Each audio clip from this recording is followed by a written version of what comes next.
तो गाइस कैसे हैं आप सब लोग ट्रू डीमन के एपिसोड 14 के साथ हाजिर हो। तो लास्ट एपिसोड के एंड पे हमने देखा था कि हमारा जियोन जो होता है जब उस बुक के ऊपर ब्लड डालना स्टार्ट करता है तो बुक जो होती है उसके ऊपर जो रोजरी लगी होती है वो उसके अंदर क्रैक्स पड़ना शुरू हो जाते हैं। तो उसके अंदर जब क्रैक्स पड़ते हैं तो एक एक करके उसके दाने टूटना शुरू हो जाते हैं। जब उसके दाने टूट रहे होते हैं तो उसी के साथ ही बुक ओपन हो रही होती है। तो हमारा जियोन कहता है कि लगता है कि मैंने यहाँ पर इसको काम करवा लिया, यानी कि यहाँ पर जो तरीका काम कर गया और जो बुक ओपन होने वाली है और इसी के साथ ही वहां पर ब्लड फैल जाता है। तो उसके अंदर से जो ब्लड निकलता है इस बुक के ओपन होने की वजह से वहां पर बहुत सारा ब्लड होता है। पूरा एरिया जो होता है वहां पर नीचे का पूरा एरिया रेड हो जाता है और हमारा जियोन भी इस बात से काफी ज्यादा हैरान होता है क्योंकि उसके आसपास वहां पर पूरे एरिया में ब्लड उड़ रहा होता है। जियोन कहता है कि ये अचानक से हो क्या रहा है, इतने प्रेशर के साथ ब्लड कहां से निकल रहा है। और जहां पर बुक पड़ी हुई थी वहीं पर से ब्लड के अंदर से एक टोर्नेडो सा बनता है और उस ब्लड के अंदर से वहां पर से एक स्पिरिट निकल आती है।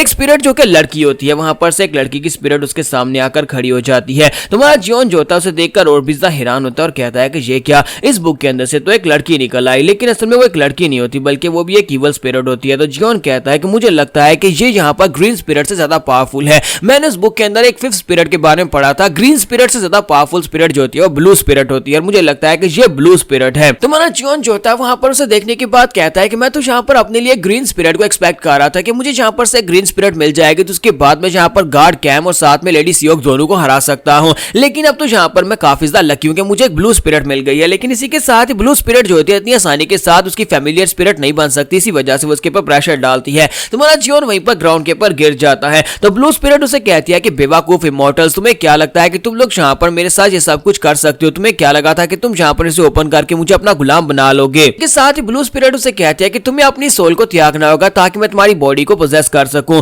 और इसी के साथ उसे कहती है कि अब तुम्हारी बॉडी मेरी होने वाली है। जबकि हमारा जियोन वहां पर सोच रहा होता है कि फिफ्थ स्पिरिट जो होती है वो बहुत ज्यादा पावरफुल होती है। ब्लू स्पिरिट्स इतनी ज्यादा हेटफुल होती हैं कि वो यहाँ पर इस दुनिया में कई सेंचुरीज यानी कई सौ सालों से एग्जिस्ट कर सकती हैं। ये स्पिरिट्स होती है मेनली तब बनती हैं जब यहाँ पर कोई मरता है और उसके मरने के बाद उसका कोई बदला अधूरा रह जाए या फिर उसे किसी से बहुत ज्यादा नफरत और वो उसे बदला लेना चाहती हो तो वो हजारों साल से यहाँ पर जिंदा हो सकती हैं। इसी वजह से ये बहुत ज्यादा पावरफुल होती हैं, यहाँ तक कि इनको पकड़ने के लिए 10 शामन्स की जरूरत पड़ती है। 10 स्किलफुल शामन्स मिलकर भी तब जाकर एक ब्लू स्पिरिट को मार पाते हैं। इसी वजह से इसे देखते मार देना चाहिए, लेकिन एक नॉर्मल इंसान के इसके सामने टिकने के कोई चांसेस नहीं है। तो वो ब्लू स्पिरिट जो होती है अपने बालू के अंदर से अपने पाइप को निकालती है और उसको वहां पर फूंकना शुरू कर देती है। जबकि साथ ही वो कहती है कि लड़के तुम अभी तक यहाँ पर स्ट्रगल क्यों कर रहे हो, तुम्हारी बॉडी के अंदर से अभी तक सोल क्यों नहीं निकली? लेकिन उस बेचारी को क्या पता है कि उसका सामना जहाँ पर उससे भी एक बड़े मॉन्स्टर के साथ हो गया है। तुम्हारा जियोन वहां पर रेजिस्ट कर रहा होता है, वहां पर उसके सामने खड़ा होने की कोशिश कर रहा होता है। तो वो कहता है कि मुझे यहाँ पर जब बुक मिली हो तो इस बुक के अंदर से एक ब्लू स्पिरिट निकली, लेकिन मैं यहाँ पर इस चीज को छोड़ू कैसे? मैं यहाँ पर इसको कैसे छोड़ दूं जबकि मैं इसे अपना गुलाम बना सकता हूँ और इसकी मदद से मैं यहाँ पर बहुत कुछ कर सकता हूँ। तो जियोन कहता है ये बहुत ज्यादा इंटरेस्टिंग है। तो ब्लू स्पिरिट उसे कहती है कि क्या तुम यहाँ पर क्या बड़बड़ा रहे हो? तुम्हारा जियोन कहता है कि इस दुनिया के अंदर जितने भी गोस्ट चाहे वो कितने ही पावरफुल क्यों ना हो, लेकिन सभी को यहाँ पर हमारी बॉडी क्यों चाहिए होती है? मुझे एक बात तो यहाँ पर गोस्ट और इवल स्पिरिट्स के बारे में पता चली है कि जब तक तुम्हारे पास हमारी बॉडी नहीं है तब तक तुम मेरा कुछ भी नहीं उखाड़ सकती।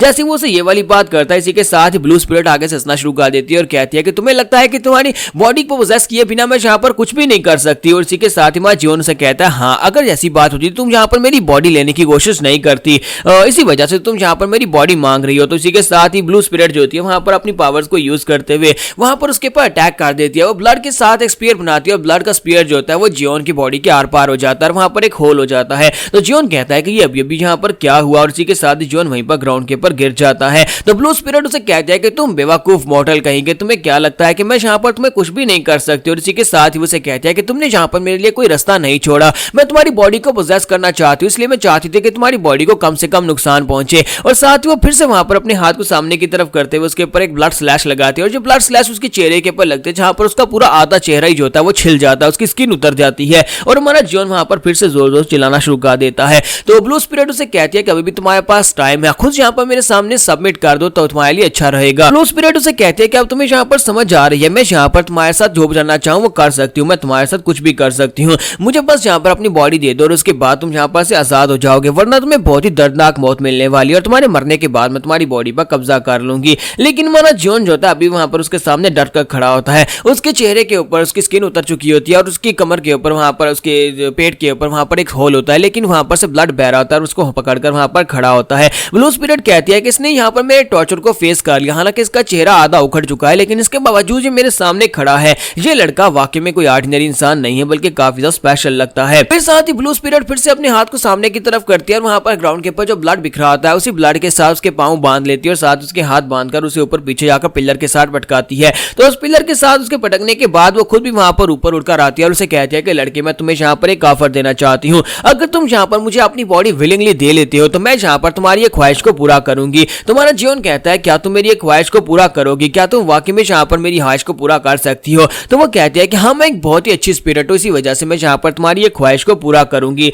तो वो से कहती है कि यहाँ पर तुम्हारे साथ मैं यहाँ पर इसलिए ये कर रही हूँ क्योंकि मुझे तुम्हारी बॉडी सही सलामत चाहिए, वरना मुझे यहाँ पर फिर से किसी और की जाकर बॉडी को ढूंढना पड़ेगा। तुम्हारा जीवन से कहता अगर मैं यहाँ पर तुम्हारी ऑफर को रिजेक्ट कर दूं तो फिर क्या होगा? तो वो कहती है फिर मैं तुम्हें मार डालूंगी और यहाँ पर और भी बहुत सारे इंसान है, मैं किसी और इंसान की बॉडी को ले लूंगी, लेकिन तुम यहाँ पर मर जाओगे। तुम्हारा जीवन उसकी बात सुनने के बाद कहता है तो फिर ठीक है, मेरी एक ख्वाहिश है। तो वो कहती है हाँ हाँ, जल्दी से बताओ कि तुम्हारी क्या ख्वाहिश है, मैं तुम्हारी ख्वाहिश पूरी करूंगी। तो जीवन कहता है कि मेरी एक ख्वाहिश है कि मैं यहाँ पर तुम्हें अपनी फैमिलियर स्पिरिट बनाना चाहता हूँ, मैं चाहता हूँ कि तुम यहाँ पर मेरी गुलाम बन जाओ। और इस बात से ब्लू स्पिरिट और भी ज्यादा गुस्सा हो जाती है और कहती है बेवकूफ बच्चे, लगता नहीं है कि तुम इतनी आसानी से मेरी बात को मानने वाले। और इसी के साथ ही उसे कहती है कि अब यहाँ पर तुम मरोगे और साथ ही वहां पर अपनी पावर्स को रिलीज करती है और कहती है कि ये सब कुछ तुम्हारी अपनी वजह से होने वाला है। और वो उसे कहती है कि अब तुम बेवकूफ इंसान अब यहीं पर मर जाओ। और साथ ही वो फिर से अपनी ब्लड पावर्स को यूज करते हैं, वहां पर बहुत सारी स्पाइक्स बनाती है और इन स्पाइक्स के साथ हमारे जॉन के ऊपर अटैक कर देती है। वो सारे जब जॉन के ऊपर टकराते हैं तो पीछे का पिलर भी टूट जाता है। हमारा जॉन जो होता है वहां पर ब्लड सी के अंदर गिर जाता है।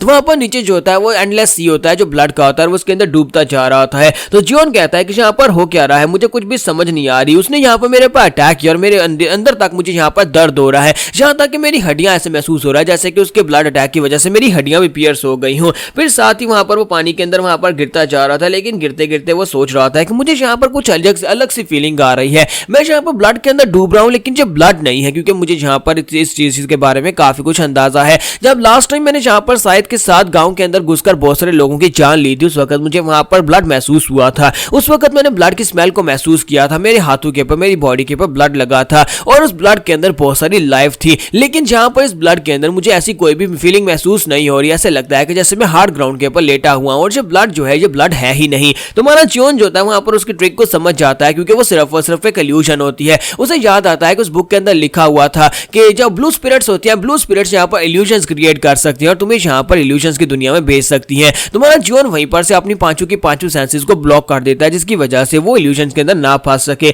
जैसे वो अपनी वहां पर सेंसेस को ब्लॉक करता है, इसी के साथ ही इल्यूजनरी वर्ल्ड जो होता है वहां पर उसके अंदर क्रैक्स पड़ना शुरू हो जाते हैं और ब्लू स्पिरिट भी इस बात से पहुंचता हैरान होती है, क्योंकि इसी के साथ ही उसकी इल्यूजनल वर्ल्ड जो होती है वहां पर टुकड़े टुकड़े हो जाती है और उसके इल्यूजन वर्ल्ड के टूटने के बाद हमारा जीवन उसके सामने खड़ा होता है, जबकि स्पिरिट भी पीछे जाकर दीवार के साथ टकराती है। फिर साथ ही उठकर सामने की तरफ देखती है और कहती है कि ये लड़का कुछ ज्यादा ही खास है। ऐसा कैसे हो सकता है कि इस लड़के ने जहां पर मेरे इल्यूजनरी वर्ल्ड को इतनी आसानी से तोड़ दिया। जहां पर हम लोग अपनी एपिसोड 14 का एंड करेंगे और नेक्स्ट एपिसोड में देखेंगे क्या हमारा जीवन जहां पर इस ब्लू स्पिरिट को अपनी फैमिलियर स्पिरिट बना पाएगा या नहीं।